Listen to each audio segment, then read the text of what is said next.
ಎಲ್ಲರಿಗೂ ಧನ್ಯವಾದಗಳನ್ನು ಹೇಳ್ತಾ ಇವತ್ತಿನ ಸೇವೆಯಲ್ಲಿ ಬರ್ತೇವೆ.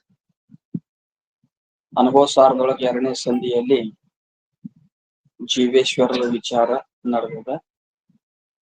ಜೀವನು ಹೃದಯ ಕಮಲದಲ್ಲಿ ಸಂಚಾರ ಮಾಡ್ತಾ ಇರ್ತಾನೆ.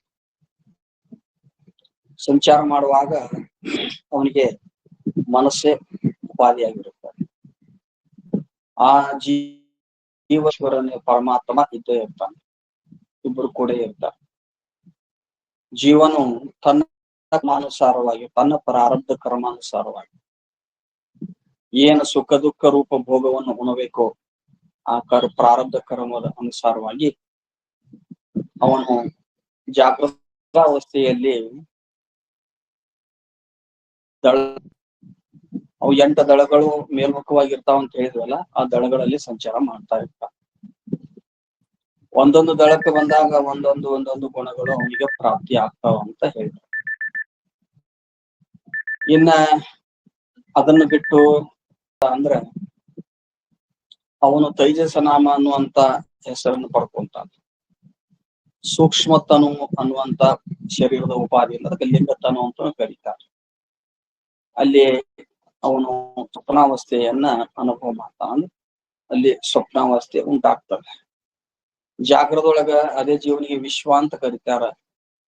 ಸ್ಥೂಲ ಶರೀರದ ಉಪಾಧಿ ಇರ್ತದೆ ಅಂತ ಈ ರೀತಿಯಾಗಿ. ಇನ್ನು ಸುಸುಪ್ತಾವಸ್ಥೆಯೊಳಗೆ ಹೋದ್ರೆ ಆ ದಳಗಳು ಕೂಡುವಂತ ಕೆಳಗೇನ ರೌಂಡ್ ದುಂಡಾದ ಜಾಗ ಇರ್ತದಲ್ಲ, ಅದಕ್ಕೆ ಕರ್ಣಿಕೆ ಅಂತ. ಕರ್ಣಿಕೆಗೆ ಬರ್ತಾನೆ ಜೀವ. ಅಲ್ಲಿ ಅವನಿಗೆ ಪ್ರಾಜ್ಞಾ ಅಂತ ಹೆಸರು ಬರ್ತದೆ. ಅಲ್ಲೇ ಅವಿದ್ಯಾಕರಣ ಇರ್ತದೆ. ಅಲ್ಲಿ ಅವನು ಒಂದು ವಿಷಯವನ್ನ ಭೋಗಿಸ್ತಾನ ಅಲ್ಲಿ ಅಂತ ಹೇಳಿದ್ರು. ಆ ವಿಷಯಗಳನ್ನು ಭೋಗಿಸುವುದನ್ನು ಮುಂದೆ ಹೇಳ್ತಾರೆ. ಪ್ರಾಜ್ಞಾ ಅಂತ ಎದಕ್ಕಂತಾರಂತ ವಿಶೇಷವಾಗಿ ಮನೆ ದಿವಸ ಹೇಳಿದ್ರು.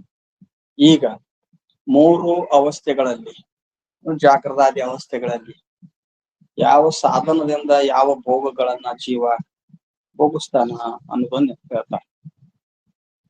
3 ಅವಸ್ಥೆಗಳು 3 ಶರೀರಗಳ ಉಪಾದಿಯಿಂದ, ಹಂಗಾರ 3 ಅವಸ್ಥೆಗಳಲ್ಲಿ ಜೀವ ಯಾವ ಭೋಗವನ್ನ ಉಂಟಾನ ಅದನ್ನ ಹೇಳ್ತಾರೆ.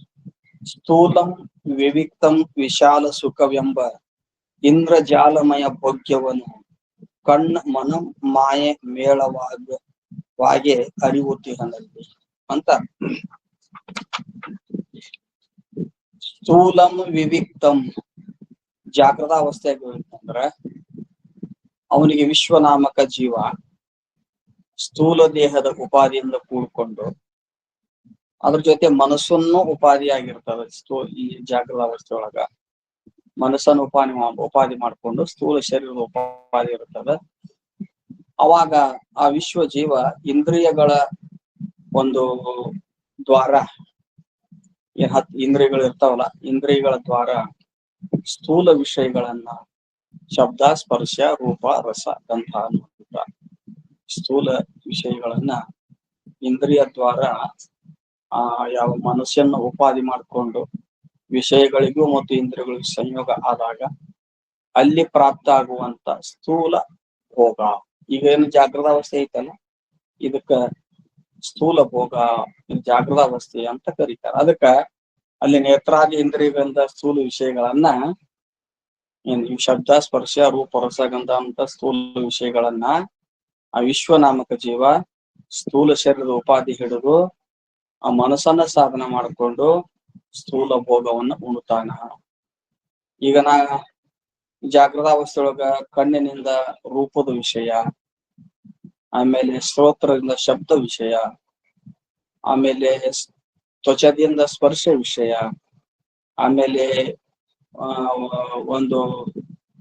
ಇದು ಯಾವುದು ಜಿಹ್ವೆ ನಾಲಿಗೆ ಅದರಿಂದ ರಸ ವಿಷಯ, ಆಮೇಲೆ ನಾಸಿಕದಿಂದ ಗಂಧ ವಿಷಯ, ಇವುಗಳನ್ನ ಅನುಭವ ಮಾಡ್ತಾನೆ. ಇವುಗಳ ಜ್ಞಾನ, ಇವುಗಳನ್ನ ಅನುಭವ ಮಾಡ್ತಾನೆ. ವಿಷಯಗಳ ಸುಖ ದುಃಖಗಳು ಇವನಿಗೆ ಪ್ರಾಪ್ತಿ ಆಗ್ತಾವ.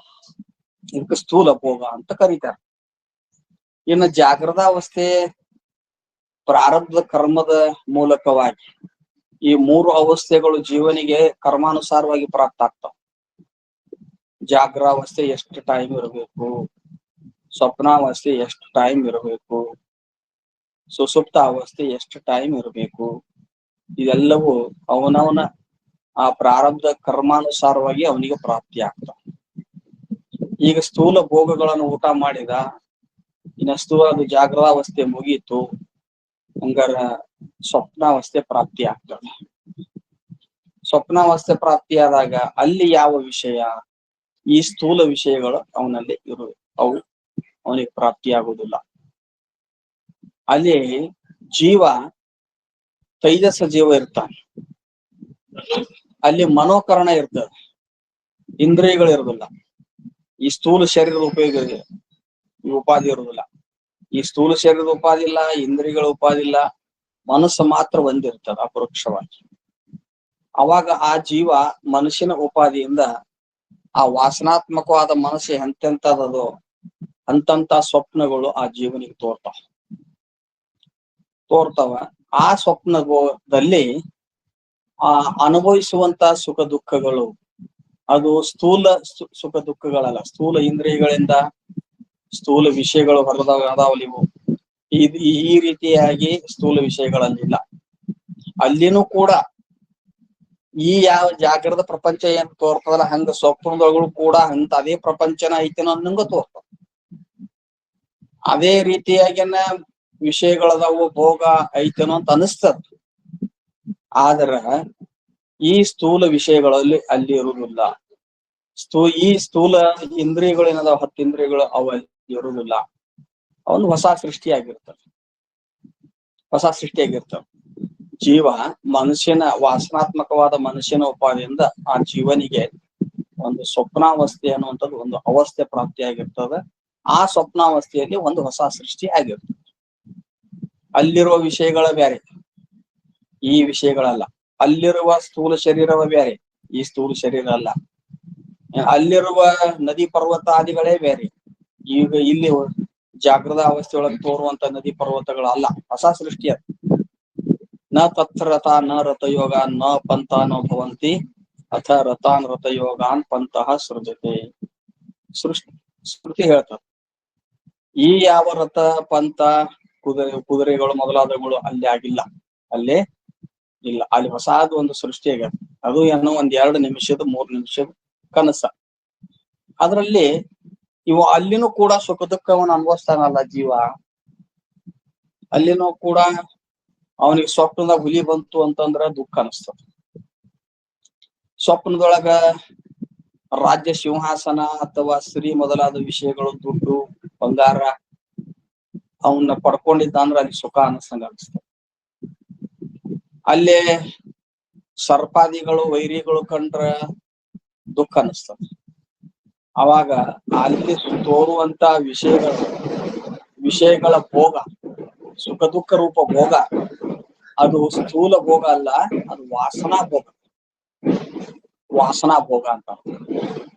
ಮನುಷ್ಯ ಯಾವ ವಾಸನ ಇಟ್ಕೊಂಡಿರ್ತದಲ್ಲ ಅಂತದೊಂದು ಸ್ವಪ್ನ ಬೀಳ್ತದ. ಆ ಸ್ವಪ್ನ ಭೋಗ ಇವನಿಗೆ ಆಗ್ತದೆ. ಅನಿಸ್ತದ ಒಮ್ಮೆ ಹುಲಿನ ಬೆನ್ ಹತ್ತಂಗ ಆಗಿರ್ತದ. ಚೀರ್ತಾನ, ಎದ್ದು ನೋಡಿದ್ರ ಎಬ್ಬಿಸಿ ಬಿಡ್ತಾರ. ಚೀರಾಕತ್ತಗಳು ಎಬ್ಬಿಸಿ ಬಿಟ್ರ, ತಿವ್ದ್ ಬಿಟ್ರ ಎದ್ರ ಏನು ಕಪ್ಪ. ಯಾಕ ಅವ್ ಕನಸಿನಾಗ ಹುಲಿ ಬೆನ್ನ ಹತ್ತಿದ್ದ ಕರೇನ ಅಂತ ಅನಿಸ್ತದ. ಸ್ವಪ್ನದೊಳಗ ಜಾಮೂನ್ ತಿಂತಿರ್ತಾನ, ಏನ್ರಿ ಇನ್ನೊಂದ್ 2 ತೊಂಬಾರು ಅಂತಿರ್ತಾನ.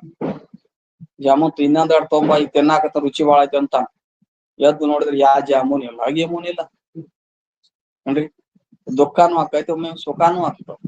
ಏನ್ರಿ ಅದು ಸ್ಥೂಲ ವಿಷಯ ಅಲ್ಲ, ಸ್ಥೂಲ ಭೋಗನೂ ಅಲ್ಲ. ಅದು ಸೂಕ್ಷ್ಮ ಅಂದ್ರೆ ವಿವಿಕ್ತಂ ಅಂದ್ರೆ ವಾಸನಾ ಭೋಗ. ಆ ವಾಸನಾ ಭೋಗ ಅದು ಸ್ವಪ್ನಾವಸ್ಥೆಯೊಳಗ ವಾಸನಾ ಭೋಗ ಇರ್ತದ. ಅದನ್ನ ಮನಸ್ಸಿನಿಂದೊಡಗೂಡಿ ಆ ವಾಸನಾಮಯ ಸೂಕ್ಷ್ಮ ಭೋಗಗಳನ್ನ ಅನುಭವಿಸ್ತಾನ ಯಾರು? ತೈಜಸ ಜೀವ. ಇನ್ನ ಆ ಸ್ವಪ್ನದ ಭೋಗ ಮುಗೀತು ಅಂತಂದ್ರ ಜೀವನಿಗೆ ಸುಸುಪ್ತ ಅವಸ್ಥೆ ಪ್ರಾಪ್ತಿ ಆಗ್ತದೆ. ಸುಸುಪ್ತ ಅವಸ್ಥೆಯೊಳಗ ಕನಸು ಇರಂಗಿಲ್ಲ. ಯಾಕಂದ್ರ ಮನಸ್ಸು ಗಾಢವಾಗಿ ಅವಿದ್ಯೊಳಗೆ ಅಡಗಿ ಬಿಟ್ಟಿರ್ತಾವ. ಅಡಗಿರ್ತದೆ. ಅವಾಗ ಅದು ಅಲ್ಲಿ ಮನೋಕರಣನು ಇರೋದಿಲ್ಲ, ಇಂದ್ರಿಯಗಳು ಇರುವುದಿಲ್ಲ, ಸ್ಥೂಲ ವಿಷಯ ಮಾತಂತೂ ಇಲ್ಲೇ ಇಲ್ಲ, ಸ್ಥೂಲ ದೇಹನೂ ಇರುವುದಿಲ್ಲ, ಯಾವುದೂ ಇಲ್ಲ. ಅಲ್ಲಿ ಮನಸ್ಸು ಸಹಿತ ಏನಾಗ್ಬಿಟ್ಟಂದ್ರ ಅವಿದ್ಯೊಳಗೆ ಅಡಗಿರ್ತದೆ. ಅವಾಗ ಆ ಅವಿದ್ಯೆಯ ಸೂಕ್ಷ್ಮ ಏನು ಏನು ವೃತ್ತಿಗಳದಾವಲ್ಲ, ಅವಿದ್ಯಾ ವೃತ್ತಿ ಇರ್ತದ, ಅಲ್ಲಿ ಸೂಕ್ಷ್ಮ ವೃತ್ತಿ ಇರ್ತದ. ಸೂಕ್ಷ್ಮ ವೃತ್ತಿಯೊಳಗೆ ಅವಿದ್ಯಾ ಈ ಸೂಕ್ಷ್ಮ ರೂಪವಾದಂತ ಅವಿದ್ಯಾ ವೃತ್ತಿಯಲ್ಲಿ ಅವ ಏನ ಊಟ ಮಾಡ್ತಾನ ಅಂದ್ರ ಕೇವಲ ಸ್ವರೂಪ ಆನಂದದ ಪ್ರತಿಬಿಂಬವಾದ ಆನಂದವನ್ನು ಊಟ ಮಾಡ್ತಾನ. ಈಗಿನ ಅವಿದ್ಯಾ ವೃತ್ತಿಯೊಳಗ ನಮ್ಮ ಆತ್ಮ ಸುಖದ ಪ್ರತಿಬಿಂಬವೇ ಅಲ್ಲಿ ಪ್ರಾಜ್ಞ ಜೀವನಿಗೆ ಪ್ರಾಪ್ತಿಯ ಅವಿದ್ಯಾ ಕಾರಣ ಇರುವುದರಿಂದ. ಆ ಸುಖ ಏನದಲ್ಲ, ಅದು ಪರಿಪೂರ್ಣ ಸುಖ, ಅದು ಪರಿಚ್ಛಿನ್ನ ಸುಖ ಅಲ್ಲ. ವಿಷಯಗಳಿಂದ ಬಂದಿದ್ರ ದುಃಖ ಮಿಶ್ರಿತ ಇರ್ತಿತ್ತು. ಆ ಕೇವಲ ಆತ್ಮ ಸುಖ ಅಲ್ಲಿ. ಅದಕ್ಕ ಅಂತ ನಾವು ಮುಂಜಾನೆ ಎದ್ದ ತಕ್ಷಣ ಏನಂತಾನ, ನಾನು ಏನೊಂದನು ಅರಿಯದೆ ಆನಂದವಾಗಿ ಮಲ್ಕೊಂಡಿದ್ದೆ. ಆನಂದ ಅನುಭವಿಸ್ತಿರ್ತ, ಅದೇ ಅವಿದ್ಯಾ ವೃತ್ತಿ. ಅವಾಗ ಅವ ಪ್ರಾಜ್ಞ ಜೀವ ಆ ಅವಸ್ಥೆಯೊಳಗ ಅದನ್ನ ಆನಂದವನ್ನ ಉಣುತ್ತಾನೆ. ಆದ್ರೆ ಆ ಪ್ರಾರಬ್ಧ ಭೋಗ ಆನಂದ ಏನೈತಲ್ಲ ಸುಸುಪ್ತ ಅವಸ್ಥೆಯೊಳಗ, ಅದು ಕರ್ಮಾನುಸಾರವಾಗಿ. ಒಮ್ಮೊಮ್ಮೆ ಬೆಳ್ತಂಕ ನಿದ್ದೆನ ಬರಂಗಿಲ್ಲ, ಹಿಂಗಿರ್ತ. ಬೆಳ್ತಾನ ನಿದ್ದೆ ಬರಂಗಿಲ್ಲ, ಅವತ್ತ ಭೋಗ ನಿದ್ದೆ ಆನಂದದ ಹೋಗಿಲ್ಲ, ನಿದ್ದೆ ಆನಂದದ ಹೋಗಿಲ್ಲ. ಒಬ್ಬೊಬ್ಬರಿಗೆ ಗುಳಿಗೆ ತಗೋಬೇಕಾಗ್ತದ. ಅವ್ರದ ಈ ಪ್ರಾರಬ್ಧ ಹಂಗಿರ್ತದ, ಏನೋ ಅಡೆತಡೆಗಳು ಬರ್ತದ ತಗೊಂಡ್ ನಿದ್ದೆ ಮಾಡ್ಬೇಕು. ಮತ್ತ ಒಂದ್ ವೇಳೆ ಪ್ರಾರಬ್ಧದ ಭೋಗ ಅದನ್ನ ಏನ್ ಮಾಡ್ತಂದ್ರ, ಆ ಸುಸುಪ್ತ ಅವಸ್ಥೆಯ ಪ್ರಾರಬ್ಧ ಮುಗೀತು ಅಂದ್ರ ಎಬಸಿ ಬಿಡ್ತದೆ. ಒಂದ್ ವೇಳೆ ಪ್ರಾರಬ್ಧದ ಭೋಗ ನೀವು ಒಪ್ಪಲಿಲ್ಲ ಅಂದ್ರ, ಒಬ್ಬ ಜೀವ ಆ ಆನಂದ ಅನುಭವಿಸುವಂತ ಜೀವ ಅವನ ಎದ್ದು ಹೊರಗೆ ಬರಾಕ್ ಒಲ್ಲೆ ಅಂತ. ಇಷ್ಟ ಆನಂದ ಇರುವಾಗ ನಾ ಯಾಕೆ ಜಾಗೃತ ಅವಸ್ಥೆಗೆ ಬರ್ಲಿ ಒಪ್ಪ ಅಂತ, ಹೌದಿಲ್ಲ? ಒಲ್ಲೆ ಅಂತಾನ. ಆದ್ರ ಪ್ರಾರಬ್ಧ ಕರ್ಮ ಮುಗಿತಂದ್ರ ನೀವ್ ಒಲ್ಲೆ ಅಂದ್ರೂ ಎಬ್ಬಿಸ್ತೇವೆ. ಎಷ್ಟು ನಿದ್ದೆ ಕೊಡ್ಬೇಕು ಅಟ್ಟ ಕೊಡ್ತೇವೆ, ಎಬ್ಬಿಸ್ಬಿಡ್ತೇವೆ. ಅದು ಕರ್ಮಾನುಸಾರವಾಗಿ ಇರ್ತದೆ. ಮತ್ತೆ ನಾವು ಪ್ರಯತ್ನ ಒಮ್ಮೊಮ್ಮೆ ಅದು ಕೆಲವೊಂದು ಗುಳಿಗೆ ಅವೋ ಇವೋ ಮೆಡಿಸಿನ್ ಅವು ತೋತಿರ್ತಾರೆ, ಅನಿವಾರ್ಯ ಇರ್ತದೆ. ಅದನ್ನ ತಗೊಂಡ್ರ ಹಾಕಿರ್ಬೇಕು, ಹಿಂಗೂ ಇರ್ತದೆ. ಆದ್ರೆ ಈ ಮೂರು ಅವಸ್ಥೆಗಳು ಇವು ಪ್ರಾರಬ್ಧ ಕರ್ಮಾನುಸಾರವಾಗಿ ಜೀವನಿಗೆ ಸುಖ ದುಃಖವನ್ನು ಕೊಡ್ತಾವ.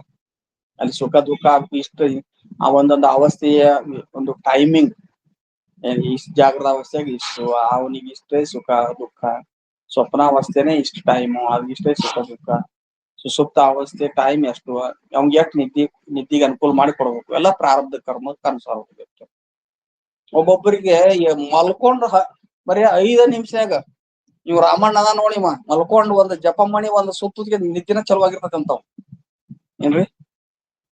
ಅಲ್ಲ ಕೆಲವೊಬ್ಬರಿಗೆ ಹಂಗ, ಕೆಲವೊಬ್ಬರಿಗೆ ತಾಸ್ ಗಟ್ಲೆ ನಿದ್ದೆ ಹತ್ತುದಿಲ್ಲ. ಅಂದ್ರೆ ಅದೆಲ್ಲ ಕರ್ಮಾನುಸಾರವಾಗಿರ್ತಾವ. ಮತ್ ಹಿಂಗ್ ತಿಳ್ಕೊಂಡ್ರಿ, ಬಾಳ್ ನಿದ್ದೆ ಮಾಡ್ದವ ದೊಡ್ಡ ಶಾಣಿ ಅಂತ ತಿಳ್ಕೊಂಡಿಗಿಲ್ರಿ. ಮತ್ ಏನ್ರಿ, ಅವ್ನ್ ದೊಡ್ಡ ಪುಣ್ಯವಂತ ಅದಾನವ, ಬಾಳ್ ನಿದ್ದಿ ಮಾಡವ. ಎಲ್ಲಾ ನಿದ್ದಿ ಮಾಡ್ದ ಎಲ್ಲಾರು ಮುಕ್ತರಾಗಿದ್ರ ಏನ್ ಸ್ವರ್ಗದಾಗ ಎಲ್ಲ ಪವದ ಬಳ್ಳಿಗೆ ಬೀಜನ ಇರ್ತಿದ್ದಿಲ್ಲ. ಬಾಳ್ ನಿದ್ದಿ ಮಾಡವ ತಮ್ಮ ಗುಣಿ ಇರ್ತಾನ. ಒಬ್ಬೊಬ್ರಿಗೆ 5-7 ತಾಸು ನಿದ್ದಿ ಮಾಡಿದ್ರು ಬೇಕಂತ ತಮ್ಮ ಗುಣಿ ಇರ್ತಾನ. ಒಬ್ಬ ಮಹಾತ್ಮರು ನೋಡ್ರಿ ಬರೀ 4 ತಾಸು ನಿದ್ದೆ ಸಾಕು. ಮೋದಿ ಎಷ್ಟ್ ತಾಸು ನಿದ್ದೆ ಮಾಡ್ತಾನ, ಬಾಳ 4 ತಾಸು, 3-4 ತಾಸು ನಿದ್ದೆ ಮಾಡ್ತಾನ ಮೋದಿ. 12ಕ್ಕೆ ಮಲ್ಕೊಂಡ್ರ ಮತ್ತು 4 ಗಂಟೆಗೆ ಎದ್ದಿರ್ತಾರ ಅಂತ ಯೋಗಿ ಅವ್ರು ಮೋದಿ. ಇವ್ರು 8 ತಾಸು ಗಟ್ಲೆ ನಿದ್ದೆ ಮಾಡಿ ನಾ ಪುಣ್ಯವಂತೆ ಅಂದ್ರ ನಿನ್ಗೆಲ್ಲ ಬಡಿಗೆ ಹಚ್ಬೇಕ್ ನೀನ್ರಿ. ಏನ್ರಿ, ಅದಕ್ಕ ತಮೋಗುಣಿ ಪ್ರಧಾನ ಇದ್ದಾವ ಬಾಳ್ ನಿದ್ದೆ ಮಾಡ್ತಾನ. ನಿದ್ದೆ ಮಾಡೋ ಶಾಣೆ ಇರೋದಿಲ್ಲ ಅವ. ಅದಕ್ಕ ಏನ್ ಹೇಳ್ತಾರ, ಈ ಜೀವ ಆದರೆ ಪ್ರತ್ಯೇಗಾತ್ಮನಾದಂತವನು ಅದಕ್ಕೆ ಸಾಕ್ಷಿಯಾಗಿರ್ತಾನೆ. ಪ್ರತ್ಯೇಕ ಆತ್ಮ ಆದಂತದಕ್ಕೆ ಸಾಕ್ಷಿ. ಯಾಕಂದ್ರೆ ವೃತ್ತಿಯಲ್ಲಿ ಈ ಜೀವ ಈ ರೀತಿಯಾಗಿ ಜಾಗ್ರ ಸ್ವಪ್ನ ಸುಸುಪ್ತಿ ಅವನಿಗೆ ಪ್ರಾಪ್ತಿ ಆಗ್ತಿರ್ತಾವ. ಅದ್ರಲ್ಲಿ ಸುಖ ದುಃಖ ಏನೇನೋ ಉಂಟಾನ. ಆದ್ರ ಇದಕ್ಕ ಸಾಕ್ಷಿಯಾಗಿ ಉಪದೃಷ್ಟ ಅಂತಾರ ಅವನಿಗೆ. ಉಪದೃಷ್ಟ ಸಾಕ್ಷಿ ಅಂತಾರ, ಅವ ಪ್ರತ್ಯೇಕ. ಅದಕ್ಕೆ ಶ್ರುತಿ ಹೇಳ್ತದಲ್ಲ ಅದನ್ನ ಹೇಳ್ತಾರ ಅವ್. ಕೈವಲ್ಯ ಉಪನಿಷತ್ ಬರ್ತದ, ತ್ರಿಶೂಧಾಮಸು ಯದ್ ಭೋಗ್ಯಂ ಭೋಕ್ತ ಭೋಗಸ್ಯ ಯದ್ ಭವೇತ್ ತೇಭ್ಯೋ ವಿಲಕ್ಷಣ ಸಾಕ್ಷಿ ಚಿನ್ಮಾತ್ರೋ ಅಹಂ ಸದಾಶಿವ. ತ್ರಿಷು ಧಾಮಸು ಯದ್ ಭೋಗ್ಯಂ ಭೋಕ್ತ ಭೋಗಶ್ಚ ಯದ್ ಭವೇತ್. ತ್ರಿಷು ಧಾಮ, ಮೂರು ಮನೆಗಳು. ಜೀವನಿಗೆ ಮೂರು ಮನೆಗಳು. ಒಂದು ಜಾಗೃತಾವಸ್ಥೆ, ಒಂದು ಸ್ವಪ್ನಾವಸ್ಥೆ, ಒಂದು ಸುಸುಪ್ತಾವಸ್ಥೆ. ರಾಜ ವಿಶ್ರಾಂತಿಗಾಗಿ 3 ಮಹಡಿ ಮನೆ ಕಟ್ಸಿದ್ದ. ಒಂದ್ ಮ್ಯಾಲ ಹೋಗ್ತಾನ, ಒಂದ್ ಮಧ್ಯದಲ್ಲಿ ಇರ್ತಾನ, ಒಂದ್ ಕೆಳಗೆ ಬರ್ತಾನ. ಹಂಗ ಜೀವನಿಗೂ ಕೂಡ ಇವು 3 ಅವಸ್ಥೆಗಳು ಪ್ರಾಪ್ತ ಆಗ್ತಾವ. ಹಂಗ ಮನೆ ಅಂತ ಕರೀತಾರ. ಆ ಒಂದು 3 ಶರೀರ ಹಿಡ್ಕೊಂಡು 3 ಅವಸ್ಥೆಗಳು ತೋರ್ತಾವ. ವಿಚಾರ ಮಾಡಿ ನೋಡಿದ್ರ ಜಾಗೃತಾವಸ್ಥೆಯೊಳಗ 3 ಶರೀರಗಳದಾವ, ಸ್ವಪ್ನಾವಸ್ಥೆಯೊಳಗೆ 2 ಶರೀರಗಳದಾವ, ಸುಸುಪ್ತಾವಸ್ಥೆಯೊಳಗೆ 1 ಶರೀರದ ವ್ಯವಹಾರ ಇರ್ತದೆ, 2 ಶರೀರದ ಅಭಿಮಾನ ಇರುತ್ತಿಲ್ಲ. ಒಂದ ಶರೀರದ ಕಾರಣ ದೇಹದ ಕೆಲಸ ಅಷ್ಟ ಜಾಸ್ತಿ ಇರುತ್ತೆ. ಇವನ್ನೆಲ್ಲವನ್ನು ಇದರಿಟ್ಟಾಗಿ ಸಾಕ್ಷಿ ಅರಿತಿರ್ತಾನೆ. ತ್ರಿಷು ಧಾಮಸು ಯದ್ ಭೋಗ್ಯಂ ಭೋಕ್ತಾ ಭೋಗಶ್ಚ ಯದ್ ಭವೇತ್. ಅಲ್ಲೇ ಭೋಕ್ತಾ ಭೋಗ್ಯ ವಿಷಯಗಳು, ಭೋಕ್ತಾ ಅಂದ್ರ ಆ ವಿಷಯ ಸುಖವನ್ನ, ಅದು ಸ್ಥೂಲ ವಿಷಯ ಇರಬಹುದು, ವಾಸನಾ ವಿಷಯ ಇರಬಹುದು, ಮತ್ತು ಅದು ವಿಶಾಲ ಸುಖ. ವಿಶಾಲ ಸುಖ, ವಿಶಾಲ ಸುಖ ಅಂದ್ರ ನಿದ್ರೆಯಲ್ಲಿ ಅನುಭವಿಸುವಂತ ಸುಖ. ಇದು ಇವೆಲ್ಲವೂ ಭೋಕ್ತಾ ಭೋಗ್ಯ ವಸ್ತುಗಳು, ವಿಷಯಗಳು ಎಲ್ಲ ವ್ಯವಹಾರ ನಡೀತಿರ್ತದೆ. ಇವುಗಳನ್ನ ಇದರಿಟ್ಟಾಗಿ ಈ ತ್ರಿಪುಟಿ ಪ್ರಪಂಚ ಏನಿರ್ತದೆ, ಭೋಕ್ತಾ ಭೋಗ ಭೋಗ್ಯ ವಸ್ತು, ಈ ತ್ರಿಪುಟಿ ಏನು ವ್ಯವಹಾರ ಐತಲ್ಲ ಪ್ರಪಂಚ, ಇದು ಮಿಥ್ಯಾ ಇರ್ತದೆ. ತ್ರಿಪುಟಿ ಯಾವಾಗಲೂ ಮಿಥ್ಯಾ ಇರ್ತದೆ, ವೃತ್ಯಾತ್ಮಕವಾಗಿರ್ತದೆ, ಮಿಥ್ಯಾ ಇರ್ತದೆ. ಅದನ್ನ ಇದರಿಟ್ಟಾಗಿ ಅರ್ಯಾಮ ಯಾರು ನಾನು ಚಿನ್ಮಾತ್ರ ಅಹಂ ಸದಾಶಿವ. ತೇಭ್ಯೋ ವಿಲಕ್ಷಣ ಸಾಕ್ಷಿ. ಆ ಭೋಕ್ತಾ ಭೋಗ ಭೋಗ್ಯ ವಿಷಯಗಳು, ಇವುಗಳ ತ್ರಿಪುಟಿಗಿಂತ ಭಿನ್ನವಾಗಿ ಒಬ್ಬ ಸಾಕ್ಷಿ ಇರ್ತಾನ, ಉಪದೃಷ್ಟ ಇರ್ತಾನ, ಅವನೇ ಪ್ರತ್ಯೇಗಾತ್ಮ, ಅದರಲ್ಲಿ ಬೆರೆಯುವುದಿಲ್ಲ. ಹಿಂಗ ಯಾವ ತಿಳ್ಕೊಂಡಾನ, ಯಾವಗನಿಗೆ ಹಿಂಗ ಬೇರೆ ಅದನಿ ಅಂತ ಜ್ಞಾನ ಆಗೇತಿ, ಅವುಗಳ ಜೊತೆ ನಾನು ಇಲ್ಲ, ಅವುಗಳನ್ನ ಅರಿಯುವಂತ ನಾನು ಯಾವ ದೃಷ್ಟ ಉಪದೃಷ್ಟ ಏನದನಿ, ನಾನು ಚಿನ್ಮಾತ್ರ ಸ್ವರೂಪನಾದ ಶಿವನೇ ಇದ್ದೇನೆ ಅಂತ ಆ ತತ್ವ ಶಿವ ಮಹಾವಾಕ್ಯದ ಅರ್ಥವನ್ನು ಯಾವ ತಿಳಿದಿರ್ತಾನ ಅವನು ಮುಕ್ತನಾಗ್ತಾನೆ, ಅವ ಜನನ ಮರಣ ಸಂಸಾರ ಬಿಡುಗಡೆ ಆಗ್ತಾನೆ. ಇದನ್ನು ಮತ್ತೊಂದ್ರ ಉಪನಿಷತ್ ಬೃಹದಾರಣ್ಯಕದೊಳಗೆ ಬರ್ತದೆ. ಇದು ಅದನ್ನು ಹೇಳ್ತಾನೆ. ಜಾಗ್ರ ಸ್ವಪ್ನ ಸುಸುಪ್ತ್ಯಾದಿ ಯತ್ ಪ್ರಕಾಶಂ ಪ್ರಕಾಶತೆ ಮುಂದ ತದ್ಬ್ರಹ್ಮ ಅಹಂ ಇತಿ ಜ್ಞಾತ್ವಾ, ತದ್ಬ್ರಹ್ಮ ಅಹಂ ಇತಿ ಜ್ಞಾತ್ವಾ ಸರ್ವಬಂಧೈಹಿ ಪ್ರಮುಚ್ಯತೆ. ಜಾಗ್ರತ್ ಸ್ವಪ್ನ ಸುಸುಪ್ತ್ಯಾದಿ ಯತ್ ಪ್ರಕಾಶಂ ಪ್ರಕಾಶತೆ ಅಂದ್ರ 3 ಅವಸ್ಥೆಗಳ ಆಗು ಹೋಗುಗಳನ್ನ ಬೆಳಗುವಂತ, ಯಾವ ಪ್ರಕಾಶ ಮಾಡುವಂತ ಏನದಾನಲ್ಲ ಪ್ರತ್ಯೇಗಾತ್ಮ, ಈ ಪ್ರತ್ಯೇಗಾತ್ಮನಾದ ನಾನೇ ತದ್ಬ್ರಹ್ಮ ಅಹಂ ಇತಿ, ನಾನೇ ಆ ಬ್ರಹ್ಮ ಇದ್ದೇನೆ ಅಂತ ಯಾವ ತಿಳಿಯುತ್ತಾನೆಯೋ ಸರ್ವ ಬಂಧೈಹಿ ಪ್ರಮುಚ್ಯತೆ, ಎಲ್ಲ ಬಂಧನಗಳಿಂದ ಬಿಡುಗಡೆಯಾಗುತ್ತಾನೆ, ಅಜ್ಞಾನ ನಾಶ ಮಾಡ್ಕೊಂಡವನು ಬಿಡುಗಡೆಯಾಗುತ್ತಾನೆ ಅಂತ. ಈ ರೀತಿಯಾಗಿ ಸ್ಥೂಲಂ ವಿವಿಕ್ತಂ ವಿಶಾಲ ಸುಖವೆಂಬ ಇಂದ್ರ ಜಾಲಮಯ ಭೋಗ್ಯಗಳನ್ ಕಣ್ ಮನಂ ಮಾಯೆ ಮೇಳವಾಗಿ ಅರಿಯುತ್ತಿಹನಲ್ಲಿ.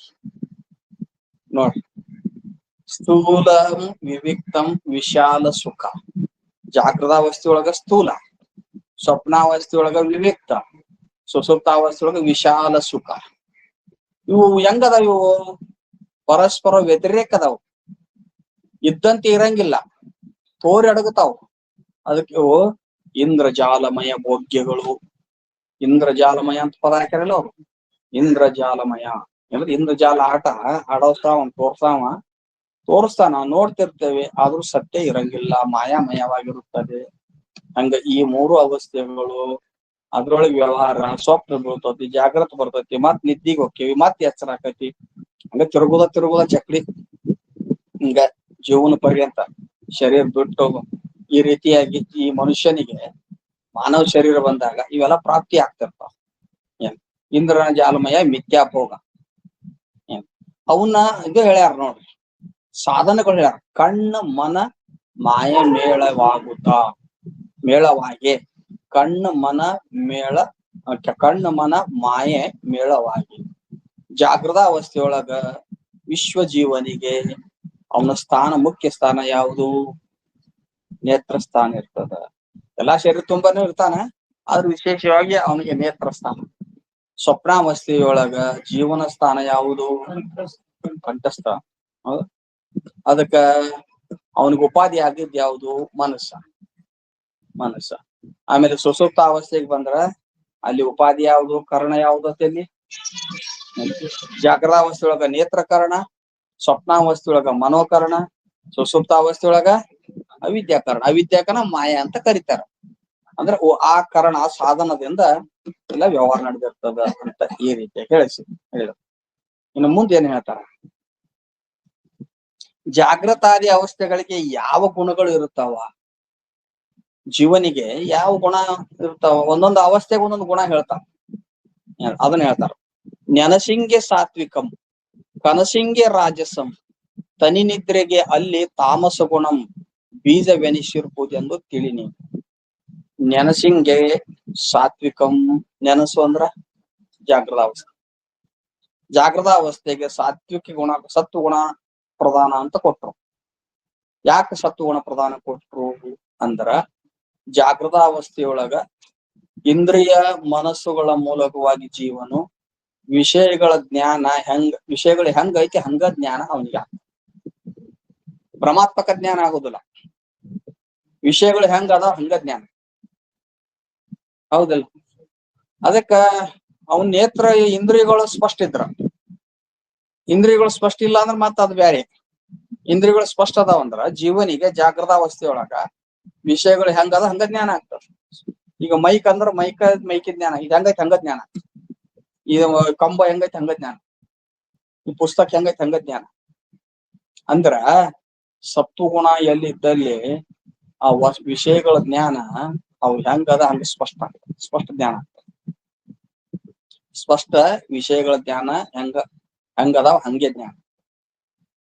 ವಿಷಯಗಳ ಪ್ರಮಾಜ್ಞಾನ ಆಗ್ತದ, ಅಲ್ಲೇನು ಬ್ರಹ್ಮಜ್ಞಾನ ಆಗುದಿಲ್ಲ. ಅದಕ್ಕ ಜಾಗೃತ ಅವಸ್ಥೆಗೆ ನಾವು ಸತ್ವ ಗುಣವನ್ನ ಕೊಡ್ಬೇಕಾಗ್ತದ. ಯಾಕಂದ್ರೆ ಒಬ್ಬರಿಗೆ ಕಂಡ ವಿಷಯ ಮತ್ತೊಬ್ಬರಿಗೆ ಆ ವಿಷಯ ಅದೇ ಹಾಗೆ ಕಾಣ್ತದ. ಬ್ರಹ್ಮಾತ್ಮಕ ವಿಷಯ ಇತ್ತಂದ್ರ ಒಬ್ಬೊಬ್ಬರಿಗೆ ಒಂದೊಂದು ಸಂಸ್ಕಾರ ಇದ್ದಾಗ ಒಬ್ಬೊಬ್ಬರಿಗೆ ಒಂದೊಂದು ವಿಷಯ ಬೇರೆ ಬೇರೆ ಕಾಣ್ತದೆ. ಈಗ ಬ್ರಹ್ಮಜ್ಞಾನ ಆಗಿತ್ತು ಅಂದ್ರ ಹಗ್ಗದೊಳಗ ಒಬ್ಬ ಹಾವಾಗಿ ತೋರ್ತದ, ಒಬ್ಬ ಬಡಿಗೆ ಆಗಿ ತೋರ್ತದ, ಒಬ್ಬ ಹೂವಿನ ಮಾಲೆ ಆಗಿ ತೋರ್ತದ, ಭೂಮಿ ಬಿರುಕಿನಂತೆ ತೋರ್ತದ. ಹಂಗೆ ಜಾಗೃತಾವಸ್ಥೆ ಒಳಗ ಹಂಗಿಲ್ಲ. ಕಣ್ಣ ಸರಿಯಾಗಿ ಕಾಣ್ತಾ ಇರ್ಬೇಕು ಅಂತಾವ್, ಕಣ್ ಕಾಣ್ಲಂತ ಅವ್ನಿಗೆ ತಂತು ನಿಂದ್ರಿಸಿದ್ರೆ ಏನ್ ಹೇಳ್ಬೇಕು? ಅವ್ ಇಂದ್ರಿಯಗಳು ಬರೋಬ್ಬರಿ ಇರ್ಬೇಕಂತ, ಇಂದ್ರಿಯಗಳು ಬರೋಬ್ಬರಿ ಇರ್ಬೇಕು. ಈ ಕಿವಿ ಕೇಳಂತ ಮನುಷ್ಯ ಇದ್ದಂದ್ರ ಅವನ್ ಮುಂದ ಏನ್ರಿ ಅವನ್ಗೇನ್ ಹೇಳಾಕ್ ಹೋದ್ರ ತಂದ ಹೇಳ್ತಾನ. ಇಂದ್ರಿಯಗಳು ಬರೋಬ್ಬರಿ ಇರ್ಬೇಕು ಏನ್ರಿ. ಅವು ಕಿವುಡ ಹೆಣ್ಮಕ್ಳು ಅವು ಕಿವುಡ್ರ ಇದ್ರಂದ್ರ ಒದರಿದ್ರ ಸಾಕಾಗಿ ಹೋಗ್ತಾವ, ಅದಕ್ಕ ಮಿಷನ್ ಹಾಕೋ ನಿಮ್ ಮೊದಲ ಅಂತ ಹೇಳ್ತಾವ. ಹೌದಲ್ಲ? ಹಂಗ ಇಂದ್ರಿಯಗಳು ಬರೋಬ್ಬರಿ ಇದ್ವು, ಎಲ್ಲಾ ಬರೋಬ್ಬರಿ ಇತ್ತು ಅಂದ್ರ ಜಾಗೃತ ಅವಸ್ಥೆಯೊಳಗ ವಿಷಯದ ಜ್ಞಾನ ಹೆಂಗೈತಿ ಹಂಗೆ ಜ್ಞಾನ ಆಗ್ತದ. ಸತ್ವಗುಣ ಇದ್ದಲ್ಲಿ ಜ್ಞಾನ ಇರ್ತದ. ಪ್ರಕಾಶಂಚ ಪ್ರವೃತ್ತಿಂಚ ಮೋಹಮೇವ ಚ ಪಾಂಡವ. ಎಲ್ಲಿ ಸತ್ವಗುಣ ಇರ್ತದ ಅಲ್ಲಿ ಪ್ರಕಾಶ ಇರ್ತದ, ಜ್ಞಾನ ಇರ್ತದ.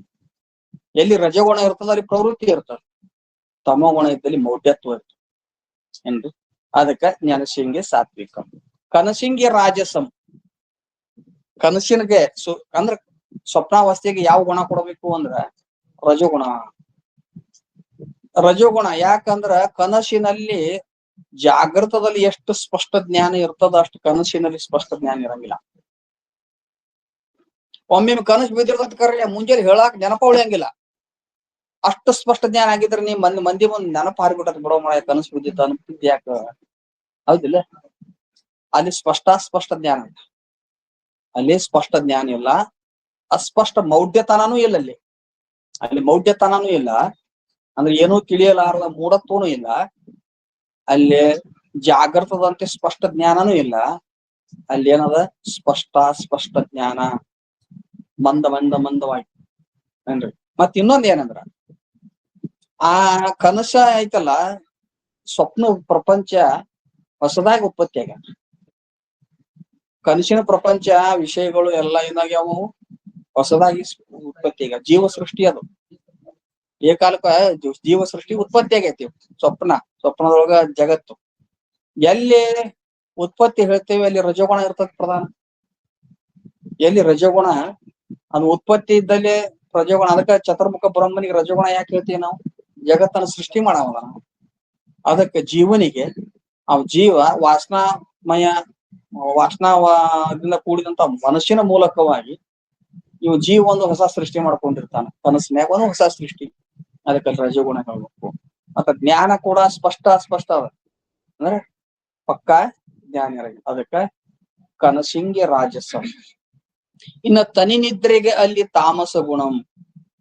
ಗಾಢ ನಿದ್ರೆಗೆ ಹೋಗ್ತಾ ಅಂದ್ರ ಮನಸ್ಸು ಅನ್ನುವಂಥದ್ದು ಅವಿದ್ಯೊಳಗ ಅಡಗಿ ಇರ್ತದ, ಅಲ್ಲೇ ಮೂಢತ್ವ ಇರ್ತದ, ವಿಷಯಗಳ ವಿಶೇಷ ಜ್ಞಾನ ಆಗುದಿಲ್ಲ. ಅಲ್ಲಿ ಸಾಮಾನ್ಯ ಅರಿವು ಇರ್ತದ. ಅಂದ್ರ ಆತ್ಮಂತ ಇದ್ದೇ ಇರ್ತಾನ. ಸಾಮಾನ್ಯ ಆ ಆತ್ಮನ ಅರಿವು ಏನಿರ್ತದ, ಸಾಮಾನ್ಯ ಅರಿವು, ಅವನ ಸ್ವರೂಪವಾದ ಸಾಮಾನ್ಯ ಅರಿವು ಅದು ಇದ್ದೇ ಇರ್ತದ. ಆದ್ರ ಅಲ್ಲಿ ವಿಶೇಷ ಜ್ಞಾನ ಇರ್ತೈತೇನು? ಒಂದ್ ವೇಳೆ ವಿಶೇಷ ಜ್ಞಾನ ಇದ್ದಿದ್ರ ನಿನ್ನ ಅಕಸ್ಮಾತಾಗಿ ನಿನ್ನ ಹತ್ರ ಮೊಬೈಲ್ ಇಟ್ಕೊಂಡು ಮಲ್ಕೊಂಡಿದ್ದೆ ಅಂದ್ರ ಅವಾಗ ಆ ಮೊಬೈಲ್ ಕಳ್ಳ ಒಯ್ಯುವಾಗ ನಿನಗ್ ಗೊತ್ತಾಗ್ಬೇಕಾಗಿತ್ತಲ್ಲ. ಅಥವಾ ಮೈ ಮ್ಯಾಗಿನ ಬಂಗಾರ ತಕೊಂಡ್ ಹೋಗ್ತಿರ್ತಾರ ಗೊತ್ತಿಲ್ಲ ಹಂಗ ಕಳ್ಳರು, ಅವಾಗ ಗೊತ್ತಾಗ್ಬೇಕಾಗಿತ್ತು. ಅಂದ್ರೆ ವಿಶೇಷ ಇರೋದಿಲ್ಲ, ಒಂಥರ ಸಾಮಾನ್ಯ ಜ್ಞಾನ ಇರ್ತದೆ, ಗೊತ್ತಾಗೋದಿಲ್ಲ. ಯಾಕ ಮನಸ್ಸುನು ಇಲ್ಲ, ಇಂದ್ರಿಗಳು ಇಲ್ಲ, ಅಲ್ಲಿ ಹೋಗಿ ಅಡಿಗ್ಬಿಟ್ಟಾವು. ಅದಕ್ಕ ಅಲ್ಲೇ ಮೌಢ್ಯ ಅಂದ್ರೆ ಮೂಢತ್ವ ಇರ್ತದ. ಅಲ್ಲಿ ಏನ್ರಿ ಮೂಢತ್ವ ಇರ್ತದ. ಅದಕ್ಕ ಅಲ್ಲಿ ಏನ್ ಹೇಳ್ತಾರ ಅಂತಂದ್ರೆ, ಸ್ವಲ್ಪ ಸುಸುಪ್ತ ಅವಸ್ಥೆ ಒಳಗ ನಿದ್ರಾವಸ್ಥೆ ಏನಂದು ತಿಳಿಯದೇ ಇರುವುದರಿಂದ ವಿಶೇಷ ಜ್ಞಾನ ಇಲ್ಲ. ಯಾಕ ಇಂದ್ರಿಯಗಳು ಇಲ್ಲ, ಮನಸ್ಸಿಲ್ಲ, ಸಾಮಾನ್ಯ ಮೂಢತ್ವ ಇರ್ತದ. ಅಜ್ಞಾನವನ್ನ ಮಾತ್ರ ಪ್ರಕಾಶ ಮಾಡ್ತಿರ್ತದ ಸಾಮಾನ್ಯರು. ಅಜ್ಞಾನ ಒಂದ್ರಿಂದ ಇರ್ತದ ಅಲ್ಲಿ, ಅವಿದ್ಯೆ ಅಥವಾ ಅಜ್ಞಾನ, ಅದನ್ನ ಸಾಮಾನ್ಯವಾಗಿ ಪ್ರಕಾಶ ಮಾಡ್ತಿರ್ತದ. ಅದಕ್ಕ ಅಲ್ಲಿ ಮೌಢ್ಯತೆ ಇರುವುದರಿಂದ ಅದಕ್ಕ ತಮೋಗುಣ ಅಂತ. ಎಲ್ಲಿ ಮೌಢ್ಯತೆ ಇರ್ತದ, ಮೋಹ ಇರ್ತದ, ಏನು ತಿಳಿಲಾರದಂತದ್ದು ಮೌಢ್ಯತೆ ಇರ್ತದ, ಅಲ್ಲಿ ತಮೋಗುಣ ಐತೆ ಅಂತ ತಿಳ್ಕೊಬೇಕು. ತಮೋಗುಣ ಪ್ರಧಾನ ಅಂತ ಹೇಳಿದ್ರು. ಇನ್ನ ಈ ಅವಸ್ಥೆಗಳು ಯಾರಿಗೆ ಯಾವ ಇರುತ್ತವೆ ಎಂಬುದನ್ನು ಹೇಳ್ತಾರೆ. ಈ ಮೂರು ಅವಸ್ಥೆಗಳನ್ನ ಹೇಳಿದ್ರಲ್ಲ, ಈ ಪ್ರಪಂಚದೊಳಗ ಯಾರ್ಯಾರಿಗೆ ಯಾವ ಅವಸ್ಥೆ ಇರ್ತದ ಅದನ್ನ ಹೇಳ್ತಾರೆ. ಸ್ಥಾವರಕ್ಕೆ ಸುಪ್ತಿ, ಪಶು ಜೀವರಿಗೆ ಸ್ವಪ್ನವದು, ದೇವಜಾಲಕ್ಕೆ ಜಾಗ್ರವು, ಭಾವಿಸಲ್ ಮನುಜರಿಗೆ ಭಾವಿಸಲ್ ಅವಸ್ಥೆಗಳು ಮೂರು ಅಂತ ನೋಡಿ. ಸ್ಥಾವರಕ್ಕೆ ಸುಪ್ತಿ, ಸ್ಥಾವರ ಅಂದ್ರ ಜಡವಾದ ಪದಾರ್ಥಗಳು ಎದ್ದಲ್ಲಿ ಇರು, ಕಲ್ಲು, ಆಮೇಲೆ ಕಟ್ಟಿಗೆ, ಮಣ್ಣ, ಪರ್ವತ ಮೊದಲಾದವುಗಳು ಎಲ್ಲರೂ ಇವೆಲ್ಲ ಏನು ಸ್ಥಾವರ ಪದಾರ್ಥಗಳು. ಈ ಸ್ಥಾವರ ಪದಾರ್ಥಗಳಿಗೆ ಸುಪ್ತಿ ಅನ್ನುವಂಥದ್ದು ಅವಸ್ಥೆ ಇರ್ತಾವ, ಸುಪ್ತಾವಸ್ಥೆ ಒಳಗೆ ಇರ್ತಾವ. ಯಾಕೆ ಇರ್ತಾವಂದ್ರ ಅವು ಸ್ಥಾವರ ಪದಾರ್ಥಗಳು ಅವು ಮೌಢ್ಯಾವಸ್ಥೆ ಒಳಗೆ ಇರ್ತಾವ. ಅಂದ್ರೆ ಮೌಢ್ಯಾವಸ್ಥೆಗಳು ಅವು ಏನನ್ನು ಅರಿಯಲಾರದೆ ತಂದು ಜ್ಞಾನ ಇರಂಗಿಲ್ಲ, ಮತ್ತೊಂದ್ರು ಜ್ಞಾನ ಇರಂಗಿಲ್ಲ, ಜಡವಾಗಿರ್ತಾವ, ಮೌಢ್ಯವಾಗಿರ್ತಾವ. ಹೆಂಗ ಸುಸುಪ್ತಾವಸ್ಥೆ ಒಳಗೆ ಮೌಢ್ಯ ಇರುವುದರಿಂದ ಅದಕ್ಕ ತಮೋಗುಣ ಐತೆ ಅಂತ ತಿಳ್ಕೊಂಡು ಸುಸುಪ್ತಾವಸ್ಥೆ ಅಂತೀವಲ್ಲ, ಹಂಗ ಈ ಸ್ಥಾವರ ಪದಾರ್ಥಗಳು ಎದ್ದಲ್ಲಿ ಇರುವಂತ ಸ್ಥಾವರ ಪದಾರ್ಥಗಳು ಏನದಾವ, ಗಿಡ, ಮರ, ಬಳ್ಳಿ, ಕಲ್ಲು, ಕಟ್ಟಿಗೆ, ಮಣ್ಣು ಮೊದಲಾದವುಗಳು ಇವಕ್ಕ ಹೊರಗಿನ ಜ್ಞಾನ ಇರಂಗಿಲ್ಲ, ತಂದು ಜ್ಞಾನ ಇರಂಗಿಲ್ಲ. ಯಾವಾಗ್ಲೂ ಸುಪ್ತಾವಸ್ಥೆ ಒಳಗಿರ್ತಾವ. ಅದಕ್ಕೆ ಸ್ಥಾವರಕ್ಕೆ ಸುಪ್ತಿ. ಪಶು ಜೀವರಿಗೆ ಸ್ವಪ್ನವದು. ಪಶು ಪಕ್ಷಿಗಳು ಏನದಾವ ನೋಡ್ರಿ, ಪಶು ಪಕ್ಷಿ ಪ್ರಾಣಿ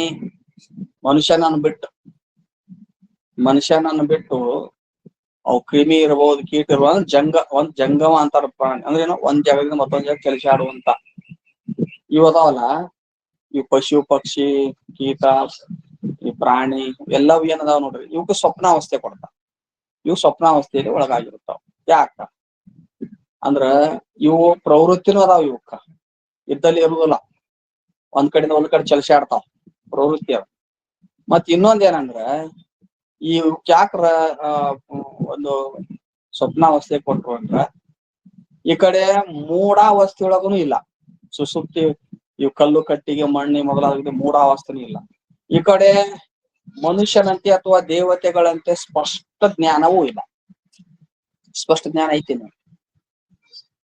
ಐತಿ ಜ್ಞಾನ ಅವಕ್ಕೂ ಇರ್ತದ. ಹೆಂಗ ಇರ್ತದ, ಈಗ ಒಂದ್ ನಾಯಿಗೂನು ಜ್ಞಾನ ಇರ್ತದ, ಮಂಗ್ಯಾಗೂ ಜ್ಞಾನ ಇರ್ತದ, ಎಲ್ಲವೂ ಪ್ರಾಣಿಗಳಿಗೆ ಹಸುಗಳಿಗೂ ಜ್ಞಾನ ಇರ್ತದ.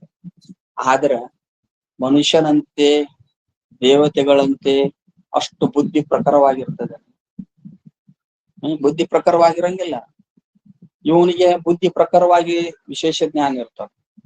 ಅವಕ್ ಜ್ಞಾನ ಅದ ಇಲ್ಲ ಅನ್ನಂಗಿಲ್ಲ, ಆದ್ರ ಸ್ಪಷ್ಟ ರೂಪ ಜ್ಞಾನ. ಸ್ಪಷ್ಟ ಜ್ಞಾನ ಇಲ್ಲ, ಜ್ಞಾನ ಇಲ್ಲದೇನೂ ಇಲ್ಲ, ಮಧ್ಯದಲ್ಲಿ ಅವಕ್ಕೆ ಸ್ಪಷ್ಟ ಜ್ಞಾನ ಅದ. ಎಲ್ಲಿ ಸ್ಪಷ್ಟ ಜ್ಞಾನ ಇರ್ತದ, ಎಲ್ಲಿ ಪ್ರವೃತ್ತಿ ಇರ್ತದ, ಅದನ್ನ ಹೆಂಗ ನಾವು ಸ್ವಪ್ನಾವಸ್ಥೆಗೆ ಹೋಲಿಸ್ತೇವಿ.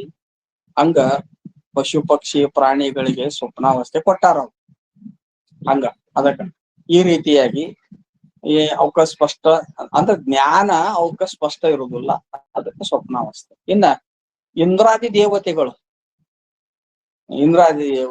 ಸ್ಥಾವರಕ್ಕೆ ಸುಪ್ತಿ, ಪಶು ಜೀವರಿಗೆ ಸ್ವಪ್ನವುದು, ದೇವಜಾಲಕ್ಕೆ ಜಾಗ್ರವು. ದೇವಜಾಲ ಇಂದ್ರಾದಿ ದೇವತೆಗಳಿಗೆ ವಿಶೇಷ ಜ್ಞಾನ ಇರ್ತದ. ಅವ್ರಿಗೆ ಏನ್ರಿ ವಿಶೇಷವಾಗಿ ಜ್ಞಾನ ಉಳ್ಳವರಾಗಿರ್ತಾರ. ಅವ್ರಿಗೆ ಹಿಂದಿಂದು ಮುಂದಿಂದು ತ್ರಿಕಾಲ ಜ್ಞಾನ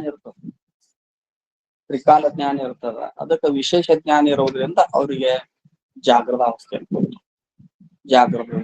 ಅಂದ್ರೇನು, ಜಾಗೃತದಲ್ಲಿ ವಿಶೇಷ ಜ್ಞಾನ ಇಂದ್ರಿಯಗಳಿಂದ ಜೀವನಿಗೆ ಹೆಂಗ ಆಗ್ತದಲ್ಲ, ಹಂಗ ಅವ್ರಿಗೂ ಕೂಡ ದೇವಾನು ದೇವತೆಗಳಿಗೆ ಜಾಗೃತಾವಸ್ಥೆ ಯಾಕೆ ಕೊಟ್ರು, ಅವ್ರಿಗೆ ವಿಶೇಷ ಜ್ಞಾನ ಇರ್ತದ ಮತ್ತು ಅವರು ತ್ರಿಕಾಲ ಜ್ಞಾನಿಗಳಾಗಿರ್ತಾರ. ಅದಕ್ಕೆ ಆ ಜ್ಞಾನದ ಬಲದಿಂದ ಅವ್ರಿಗೆ ಸತ್ವ ಗುಣ ಉಳ್ಳವರು ಅಂತ ಇರ್ತೇವೆ. ಇನ್ನು ಮನುಷ್ಯರಿಗೆ 3 ಅವಸ್ಥೆಗಳಿರ್ತಾವ. ಮನುಷ್ಯರಿಗೆ 3 ಅವಸ್ಥೆಗಳು ಮನುಷ್ಯರಿಗೆ ಮಾತ್ರ, ಪ್ರಾಣಿ ಪಕ್ಷಿಗಳಿಗೂ ಇಲ್ಲ, ದೇವತೆಗಳಿಗೂ ಇಲ್ಲ, ಮತ್ತು ಜಡವಾದ ಸ್ಥಾವರಗಳಿಗೇನು ಇಲ್ಲ.